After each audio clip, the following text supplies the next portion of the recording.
So this was original, a 3-video series, as you saw in the introduction, a week or so ago. But now it's going to be a 4-video series. And, well, you're going to see why here shortly. This 4th video came out. Now, Angel, you published a video last week addressing an over 2-hour video by the Adventist Defense League, whose topic of that video was the non-canonical status of Ellen White. In this over 2-hour video of theirs, proving Ellen White is a non-canonical prophet, they cite Amos 3:7, Proverbs 29:18, and a bunch of other scriptures to support their topic of Ellen White as a non-canonical prophet. Now, the title of your video is what again? Refuting Kevin L. Morgan's attempts to legitimize Ellen G. White as a non-canonical prophet. So, I can imagine that Kevin L. Morgan attempted to refute your video showing that Ellen White is really not a non-canonical prophet. And I'm just going to imagine that he attempted to do that refutation in the comments of your video. No, instead, he sent word through a third party to tell me, quote, your video is a waste of time. So, but Morgan did actually eventually respond in the comments to your video. And, well, what did he say?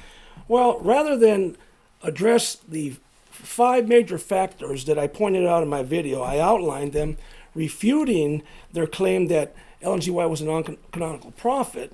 He chose to take the attention off of the main point. The main point in both of our videos is that the status of Ellen G. White as a non-canonical prophet. So rather than addressing the 5 major factors that I outlined here, he chose to take the attention off the major point onto a lesser point. This is a red herring tactic that is designed to make a less important issue rather than the main issue to be under discussion. And so from this red herring tactic, it soon became a case of the tail wagging the dog, which is essentially allowing a less important factor to control the discussion. Let me just say what you said in a different way. Here is an elephant in your kitchen, walking around in your kitchen. The elephant, non-canonical prophet, topic, Ellen White. Here's this elephant walking around your kitchen, breaking tiles on your floor, and here's Kevin Morgan getting on his hands and knees going, hey, Angel, you got a broken tile. All the while, he's ignoring the elephant in the room, the main topic of the discussion. The elephant in the room is the non-canonical status of Ellen White. It's not the fact that you have broken tiles because you got an elephant walking around. Kevin Morgan simply does not address the main topic of your video or his video, which are essentially the same. The status of Ellen G. White as a non-canonical prophet. And so what happens is I notice that he's denying their original position. And so the original position, the lesser issue is that God always has prophets amongst his people to guide them under the circumstances of their time. And I did say this repeatedly in the video, but that wasn't my main point. The main point of my video is addressing the status of Ellen G. White as a so-called non-canonical prophet. And so he enters into your channel, Jim, and he goes on the comment board, and the first question that he asked me is, why didn't you contact me so we could sit down and I could tell you what I believe? Well, I don't have to have him tell me what he believed because they took over 2 hours on their video advocating the position that Ellen G. White was a non-canonical prophet. And he even went so far as to challenge me on this issue that he had advocated such a view. So now we have a 4th video because Kevin Morgan has modified his view and introduced a new topic.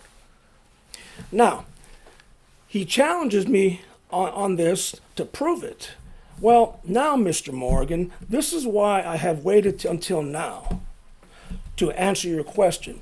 You spent over 2 hours advocating the position that Ellen G. White was a non-canonical prophet.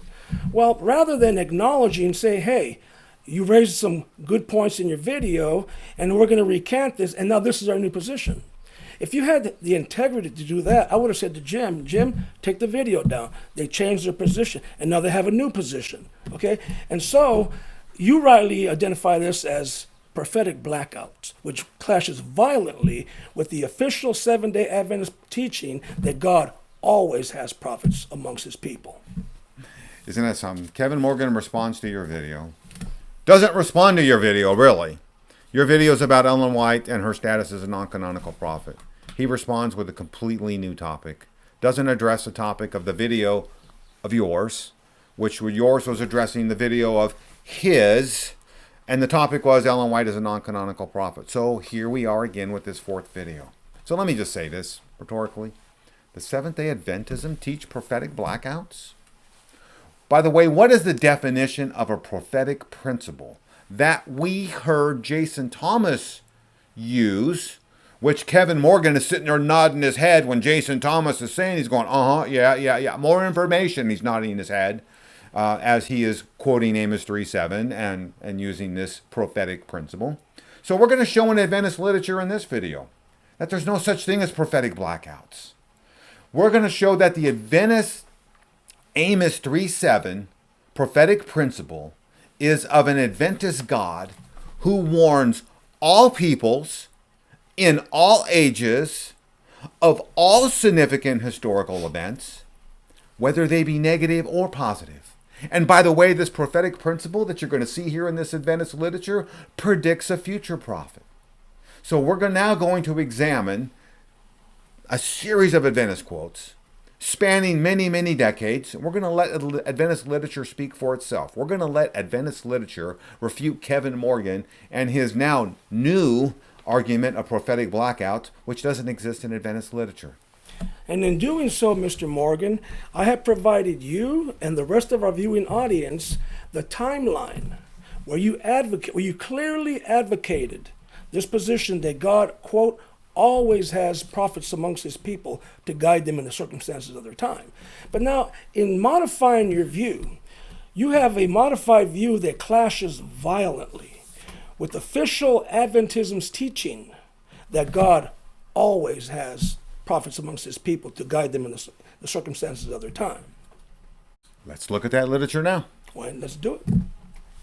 Now, before we look at Adventist literature, we want to revisit the topic that Morgan and his cohorts put on the table in this video here, entitled Ask an SDA. So now, in response to this, we follow with my video, which is entitled Refuting Kevin L. Morgan's Attempt to Legitimize Ellen G. White as a Non-Canonical Prophet. And Morgan countered with his red herring fallacy in his initial post by citing prophetic blackouts, thereby recanting his original position. In other words, God always has prophets amongst his people. So now let's look at an enlarged copy of his statement here, which reads, quote, somewhere you got the idea that I have asserted that God's people will always have a prophet.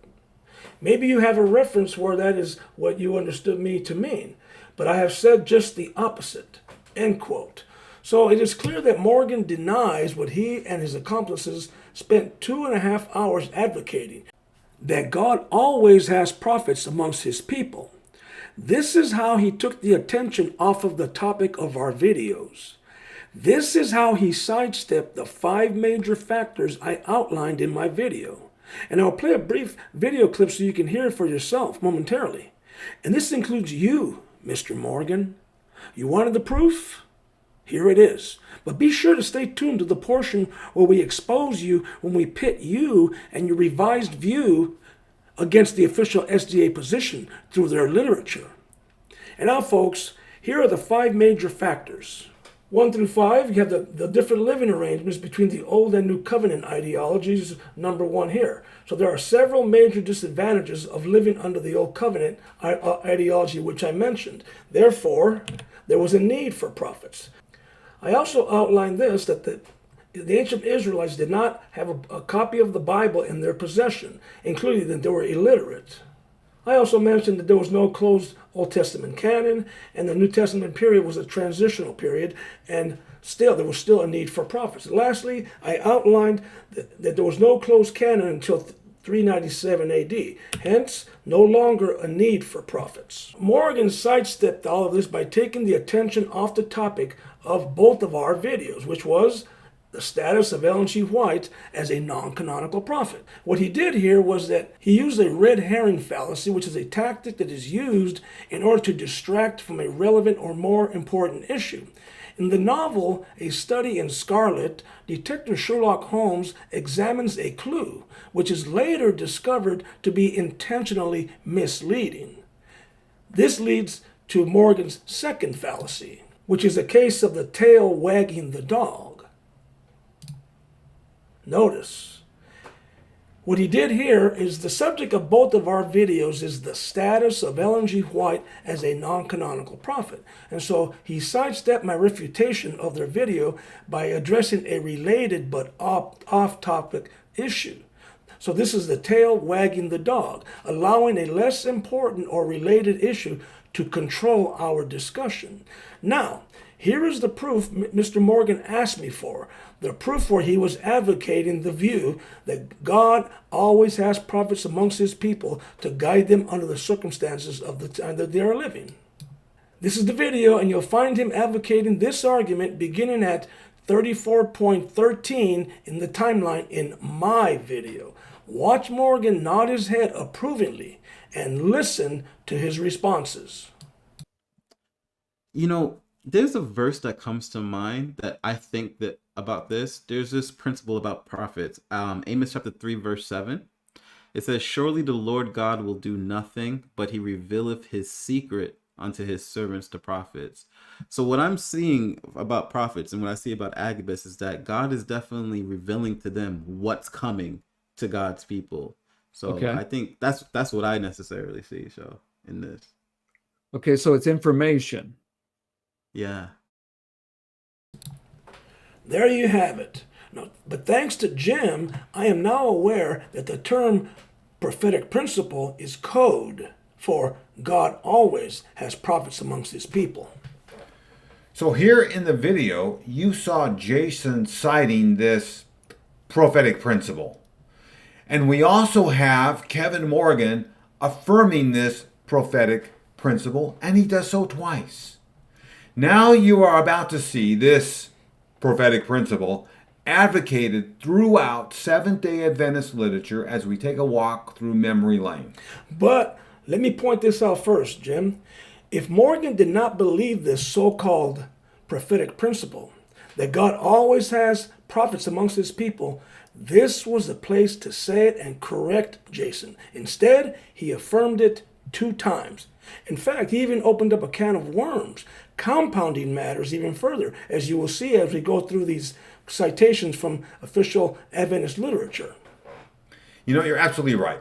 That was the place for him to correct Jason or to clarify his position, but he didn't.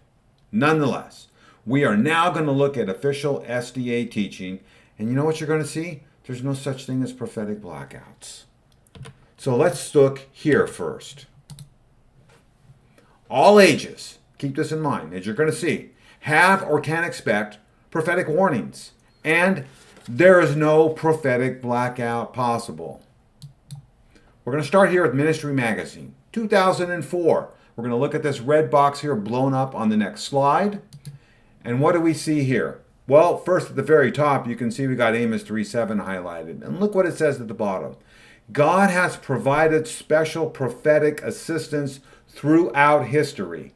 Look at that again, throughout history. How do you get a prophetic blackout in the phrase throughout history? And the answer, you don't. Let's look at another magazine. Before we do, this is precisely what Morgan and his cohorts argued in their video for 2.5 hours. That's right. Let's go to this other Review and Herald magazine we have. We got one here from 1953. And what does it say? In all ages, Christ has been revealing his secrets to the in all ages. How do you get a prophetic blackout if Christ is revealing secrets in all ages? Right. Again, you don't. Let's continue.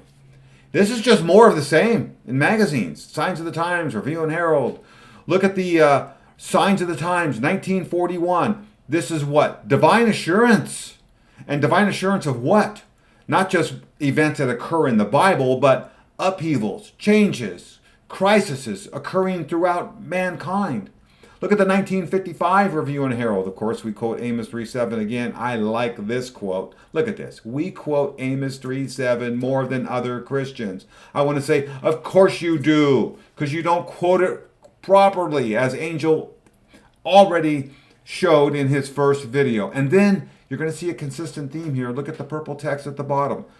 Permanent principle. This is just the start of a trend you're going to see. So according to the organization, they cite Amos 3:7, quote, more often than other Christians. But Morgan would have us think otherwise all of a sudden, recanting his original position. All right, so let's move on to the next, where we have, again, more of the same. Look at the 1980 Advent Review in the upper left-hand corner. We have what? God's uniform dealing with mankind. How do you get a prophetic blackout with God's uniform dealing with mankind? Again, this is what Morgan and his companions argued for 2.5 hours. God always has prophets amongst his people. And this last one here, before we move on to a new topic, the Signs of the Times from 1952. Bible reveals plainly that in all past ages, God has always told men when a great event was near at hand. Past ages. I don't see any exclusions here for any past ages. Again, there is no prophetic blackout, period. God either has prophets at all times or he doesn't. And you know what these magazines say? He does. There's not even an implicit statement that there are blackouts. That's correct. Let's move on to the next area. Now that we proved there's no such thing as prophetic blackouts, we're going to show this. God is going to reveal not only judgments and crises, etc., throughout history, but beneficial actions that may happen to his people. We're going to start here with this Signs of the Time magazine from 1883, and you see this small section. We're going to blow it up here on the next page, and look at what this one says. It says in the middle, he has never done any great work for or among his people. Well, those are beneficial actions. Look at the next block of purple text. Never brought sore judgments upon the earth without sending a warning. So here we have two things happening. And you can see Amos 3:7 quoted in the middle of the page. Both the good and the bad are spoken of here. I just want to know, who was the prophet, if this is true, who was the prophet telling us when Wycliffe in the 1380s was about to do something very good, and that was translate the Bible into English? Where's that prophet, Seventh-Day Adventism? Let's talk about the bad, the purple text at the bottom there. Judgments. Where was the utter judgment? The judgment of the Muslim conquest, starting with Abu Bakr, who was the second caliph of Islam in 632 AD. And I'm going to say at least until the naval defeat in 1571. Islam ravaged Christianity. Who were the string of prophets from 632 onward warning of the impending Muslim invasion? Cue the crickets. Let's go to the next one. More of the same. Just look at this magazine in the lower left-hand corner. Very short, succinct, to the point. Signs of the Times, 1943. What's it say? Any great thing. God will bring any great thing upon the earth, and its people are going to know about it. Well, let me ask this now. Who was the prophet warning? All right, Seventh-Day Adventists, hold your seat. Oh boy. Who was the prophet warning about the Pope changing the Sabbath? Don't you think that was a great event? That's the only event you guys ever talk about. Show me who the prophet was warning Christians of that event. How about this one? The fall of Constantinople. I think that's a great event. That happened in 1453. Who was the prophet giving warning for that great historical event? Again, we have more of the same. Notice in 1951, Ministry Magazine, right-hand side of the page. There it is. It's a principle again. And what I said earlier, we keep seeing that repeated. Now look at this one in the left-hand corner. This is going to be an interesting one. You can see it's dated 1939. And what's it say? God does not bring things to pass that affect the welfare of mankind without first giving a warning. Welfare of mankind. That's a very broad statement. So I want to ask this of Seventh-day Adventism. Who was the prophet warning about World War I, World War II, Hiroshima, etc., etc., etc.? Even in written form or orally? Yes. But let me say this. Notice the date of that ministry magazine. It's 1939. Do you know your world history? Do you know what happened in 1932? Hitler became Chancellor of Germany. Hitler is in control of the Nazi government. By 1939, the German war machine is already ravaging Europe. Don't you think that had to do with the welfare of mankind, as you're reading above in the quote? It certainly does. At the very time of this ministry magazine, there should have been a prophet warning what they said in the purple text above. But yet, we don't find one in history, do we? More of the same. Look at 1912. Can I say something? Sure. Notice in all of these citations, you either see the prophetic principle or Amos 3:7, and sometimes both, repeatedly. You know, as you do here, 1912. What? It's a fundamental principle. The fundamental principle is what? God's dealing with men. We find a fundamental principle and we see Amos 3:7 quoted, just like you just said, Angel. Look at this one from 1873 in the left-hand corner. Promising what?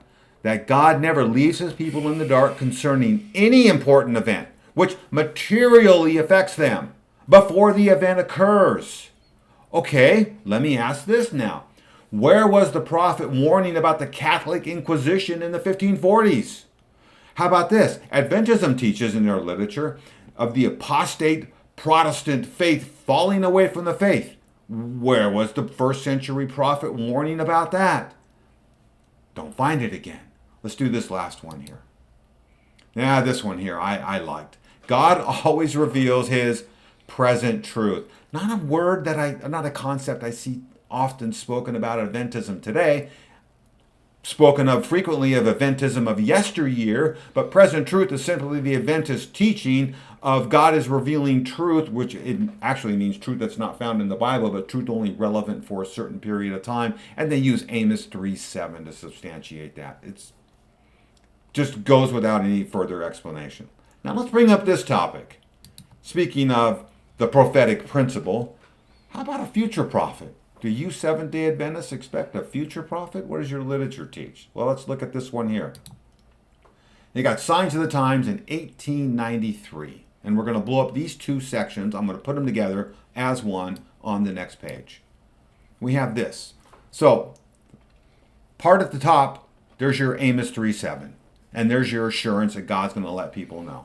Now look at the second clip. Starts off with, now the second coming of our Lord Christ, Jesus Christ, is an event, right, before which all others great, as some of them, and pale and incident. So we got a future event coming. And then look where the red arrow is. He will warn the world of that great day of his wrath, greater event, coming in the history of the Son of Man. That's an expectation laid out here in Adventist literature that there will be a future prophet. In other words, a prophet who comes after Ellen White. Let's look at the next one here. Actually, look at this one from 1968 on the right-hand side, Signs of the Times. Look at the purple text at the bottom. Again, both of these are speaking of future events and end times. But this, and what they say in the purple text on the right-hand side, we should expect a similar warning, but on a global scale.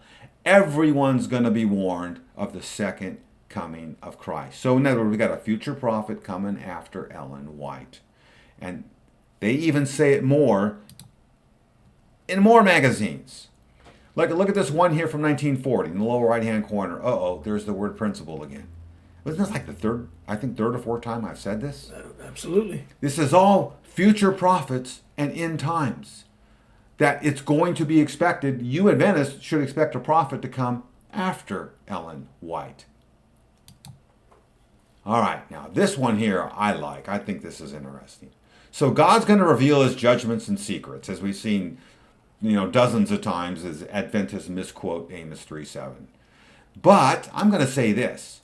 Yeah, you're not going to see all the secrets of God Except you're not going to see the secret judgment time when you as an Adventist are going to be judged in your investigative judgment. So let's start here. We're going to go August of 1923, Signs of the Times, and let's blow that piece up. So here we have the Adventist warning, starting at the very top. So an event of such solemn import to the whole race as the opening of the judgment hour in heaven. Why? That's just code words for 1844 investigative judgment, which you see in the middle text, the judgment of all the earth. Then look at the text on the bottom. He revealeth his secret unto his servants the prophets, Amos 3:7. The Lord did not let the year 1844 pass without letting his people know that this last grand assize was beginning its sessions. Look what they did here, though. They said, God's going to reveal his secrets. That's the investigative judgment starting. But as I said, you as an Adventist, that's all well and good. You want to know if you passed your investigative judgment. Isn't that the secret you want to know? Yeah, it is. Let's look at the next slide. They said something kind of like this in April of 1916. Here, Adventism is going to walk you, Adventists, right up to the edge of the cliff and stop. Look at this. You think you're going to know about your investigative judgment. And that's what, start reading the text with me, because it leads you to believe you will. The life record of every member of the human race must pass in review before the heavenly tribunal. That's the investigative judgment. But when? Yes, every Adventist wants to know this, but when? Will the time be announced? Suddenly, without due warning from the seat of authority? And now they're leading you up. And this assurance, what assurance? I guess the assurance that I'm going to be told this, right? And then they quote Amos 3:7. But they never tell us. You read the rest of the text. They never tell us. They never tell you when your time is coming up in the investigative judgment. So your God, and Amos 3:7, he doesn't reveal all the secrets. He keeps that secret close to his vest. You don't get that one. All right, let's move on to the last one here. Now, this one here is the most bizarre use of Amos 3:7 I think I have ever seen. We're going to quote it here in this magazine, this Adventist Today magazine, which I recognize is not an official magazine, but you're going to see here on the right-hand side, we got an Adventist pastor. I have an Adventist in good standing here who's going to make some really heretical statements about Amos 3:7 and God in general. Let's read his statements. As a matter of fact, I'm just going to read it all. Start at the very top. The God we see is usually the God we need to see. If I'm a logical person, I need a logical God. If I'm a sensitive person, I relate best to a sensitive God. God shares portraits of himself as we need to see him. God also shares portraits of herself as we need to see her. For God to be God, he or she must be understandable. Amos 3:7. God is a her? By the way, let me just say this here. When I read this, I thought, this is the most bizarre, crazy Amos 3:7 quote ever. I said, what became of this pastor? So I did a search on him. This is 1986. I'm thinking, did this guy retire? Is he perhaps still being a pastor? Here's what I found out. He was fired in 1997. But you know why he was fired? First of all, it had nothing to do with this article.